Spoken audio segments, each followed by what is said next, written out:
people use opinions as arguments, and that's not necessarily bad.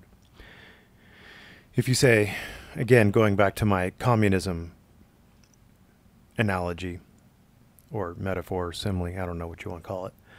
If one person says, I like communism because I think it's a good idea, and the other person says, I think communism is a bad idea because every time communism has been tried, it has failed.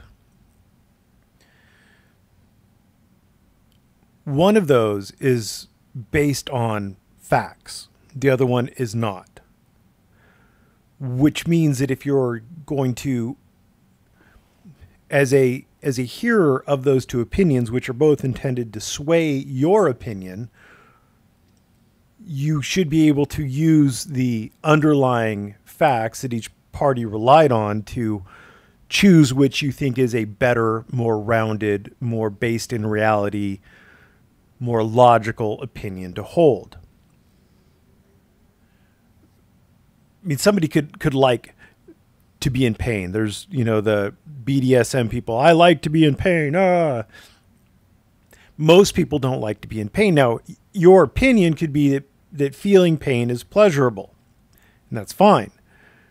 You're entitled to that. That's not a wrong opinion for you. But if you're going to try to tell people that pain is pleasure, then you're going to run into some resistance to that opinion.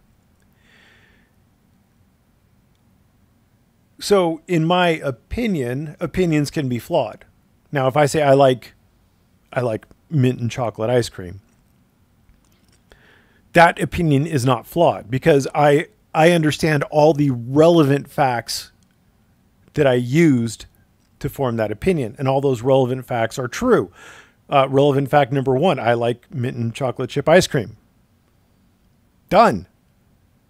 It's a fact, and it's also my opinion. I find it pleasurable to eat mint and chocolate chip ice cream. When you get into a more advanced opinion, a more complicated opinion, an opinion that involves things beyond you and your subjective experiences, then that starts to be where facts come into play. So Critical Look says, what's the problem with having your own opinion? There's nothing wrong with having your own opinion. Ms. Morano coherently points out that if it's based on delusion and a severe lack of comprehension skills, then there is an issue with it. Because TJ is trying to convince people that his opinion is somehow valid, but he doesn't understand the underlying facts. He is uninformed and misinformed, and he's trying to convince people that his uninformed and misinformed opinion is somehow relevant. If you look at it like a logical argument, you have underlying premise number one, underlying premise number two, therefore conclusion. If there's a problem with the underlying premises, if they are not true, if they're not facts, if they're not real, then the resulting conclusion is most likely also going to be faulty. It could be a perfectly valid logical argument, but if the underlying premises are faulty, then it may not reflect reality. So then she says, look, I didn't say it was an opinion. I said there's a flaw with an opinion based on delusion and misinterpretation due to a lack of comprehension skills. You asked what's wrong with an opinion. I explained. You're welcome. That is a valid position to take. Again, if you say it's my opinion that the moon is made out of cheese, well, that's a valid opinion. It's not based at all on reality. It's completely uninformed and misinformed. In its purest form, as an opinion, there's nothing that you could do to say that your opinion is wrong, but you can say that your opinion is wrong and that it is not based on facts, on truths, on reality. So then we have the dictionary attack. Who are you to determine the validity of other people's opinions? She is not necessarily determining the validity of other people's opinions. She's determining that the underlying facts upon which the person based their opinion are faulty. what's delusional, misinterpreted, or flawed to you may not be to others. No, there is truth. There is actual reality. Schrodinger's cat is great and everything like that, but things are the way they are. You can view things differently from your subjective viewpoint, but there is an actual kind of, I don't understand the physics behind relativity and everything, but things are the way they are. It is what it is, as so many people in this community like to say.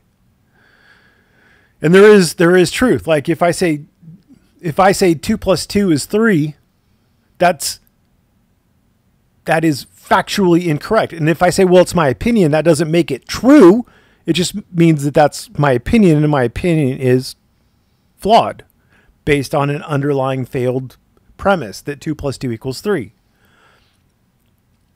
So then I'm going to assume that SIAFU Africa, I don't know what that means, quotes a dictionary opinion, a view or judgment formed about something not necessarily based on fact or knowledge. There is your issue, Siafu Africa, is that when it is based on fact or knowledge, if the underlying fact is false or the underlying knowledge is corrupted in some way, that makes the opinion malformed. That's the issue with a lot of these opinion people out there.